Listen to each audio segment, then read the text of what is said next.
నేటి ప్రత్యేకతకు స్వాగతం. నేడే నోబెల్ బహుమాన గ్రహీత హరగోవింద్ ఖురానా జయంతి.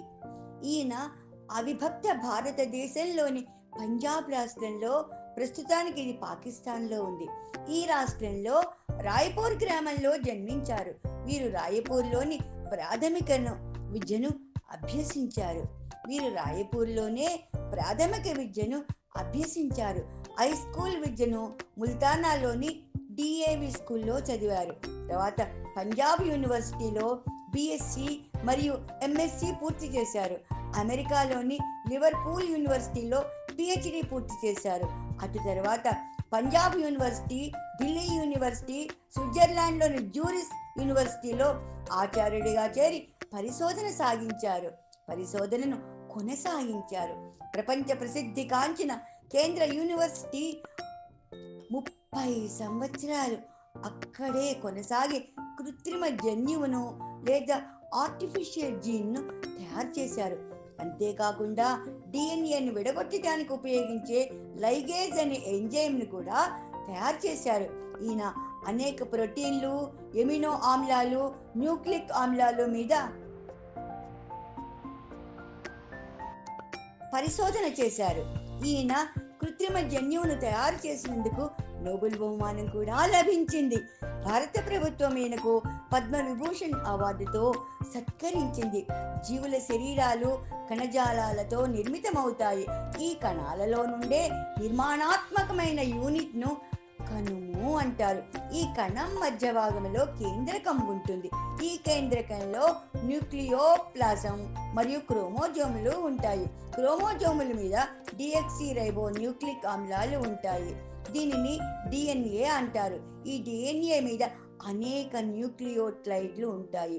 3 న్యూక్లియోటైడ్ జంటలను జీన్ అంటారు.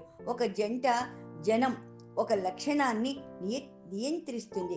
హరగోవింద్ ఖురానా కృత్రిమ జన్యువులు కనుగొనడం వలన జీవులకు కావలసిన లక్షణాలను కృత్రిమంగా మనం ఏర్పరచుకోవచ్చును.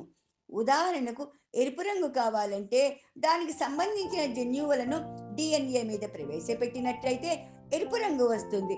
ఈ విధంగా మనకు కావలసిన లక్షణాలను జీవులలో ఏర్పరచుకోవచ్చును.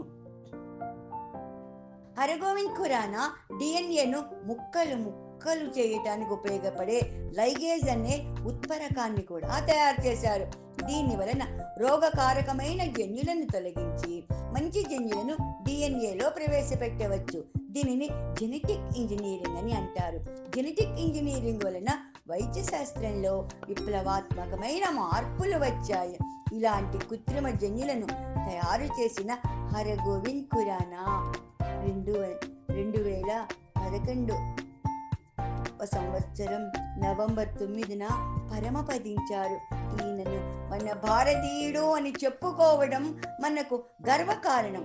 మన దేశంలో జీవరసాయన శాస్త్రం పరిశోధనాశాలలు ఇక్కడ లేనందున ఈయన ఇతర దేశాల్లో పరిశోధన చేయడానికి వెళ్ళి అక్కడే స్థిరపడ్డారు.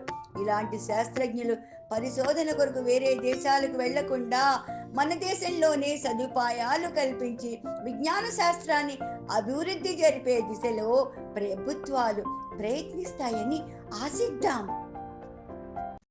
హరగోవింద్ ఖురానా గురించి మనకు వ్యాసం అందించిన వ్యాసకర్త కేలం ఆదినారాయణ గారు, గౌరవ అధ్యక్షులు, జన విజ్ఞాన వేదిక, పల్నాడు జిల్లా. వ్యాఖ్యాత శ్రీమతి లక్ష్మీ ప్రసన్న, రైమ్స్ మరియు ఆంగ్ల ఉపాధ్యాయుని, Jyoti model school, Hyderabad. Video editing మరియు నిర్వహణ శ్రీమతి కల్లమడి లక్ష్మీశ్యామ్, అనంతపురం జిల్లా.